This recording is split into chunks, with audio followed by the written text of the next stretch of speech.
really been a while since the last episode of Internet Dictionary. And, of course, we're back doing an episode about cancel culture, the term that rips away any nuance. Of course, when there's a definition to look at, we go to our friends at Urban Dictionary.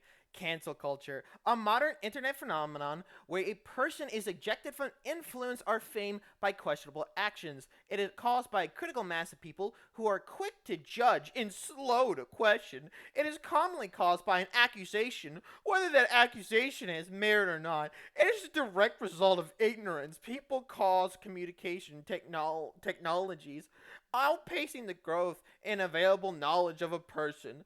Sadly, he was a victim of cancel culture. I really fucking hate this definition, but it's the best one to go with. This definition is a perfect spotlight of my problem with the term cancel culture. It rips away all nuance. I'm going to be using this book writing dumbass, sorry her name is J.K. Rowling, as an example of cancel culture and why it's a negative term that shouldn't be used in any capacity. You're like the average person online that knows the term cancel culture and thinks, getting canceled for no logical reason or, getting unfairly canceled. It's just unfair without merit. And let's say you don't know why J.K. Rowling was canceled. Problem with the term cancel culture is that someone could describe her situation as just that, a victim of cancel culture, without getting to the nuances of why she was canceled. Ellis is a great example of this happening in reality. People using the term cancel culture to describe this situation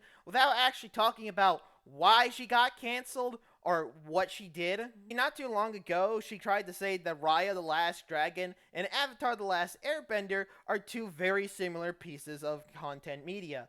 Now, the problem with that is they both have very different storylines. Her trying to say that these storylines are very similar, even though they're not, is kind of weird. You see, obviously the only kind of similarity between both of them is that they both somewhat have an Asian influence. Admittedly, I've talked to someone about this issue and they didn't really give a good reason as to why the two things are similar, aside from the Asian influence. Now, you're probably wondering why someone like Lindsay Ellis would be told, hey, that's kind of stupid to point out in a situation like this. Exactly, racist is more so culturally insensitive. Racism is more about hate. Cultural insensitivity is more about being a dumbass. Obviously, she did do this thing, and it's not the worst thing in the world. She's not, like, being a total asshole. And the backlash wasn't that severely bad. It was more so like, hey, Lindsay Ellis, that was kind of a stupid take.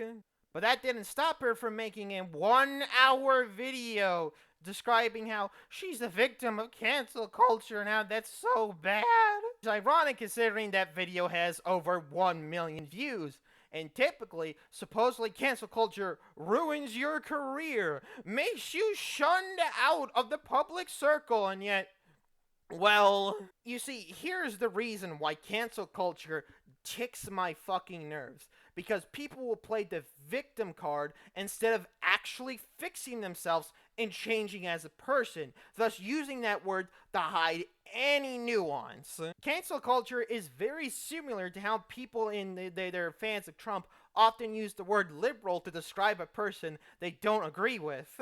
Instead of, talking about the nuances of why they disagree, they rather just go, oh, you're a liberal. Just like that use of the word liberal to describe someone, cancel culture is a blanket word statement, a blanket term to describe a situation without going into the nuances of that situation. It's literally one of the laziest terms you can use. It's about how the supposed cancel culture goes around attacking people without nuance, yet will also use that word to take out any nuance in the conversation. Weirdly enough, for people that claim that cancel culture doesn't think of the nuances, they often love to cover those nuances with a blanket term. And that's all I can really say about cancel culture ever. I hope I never have to talk about cancel culture again, because it's annoying. You know what?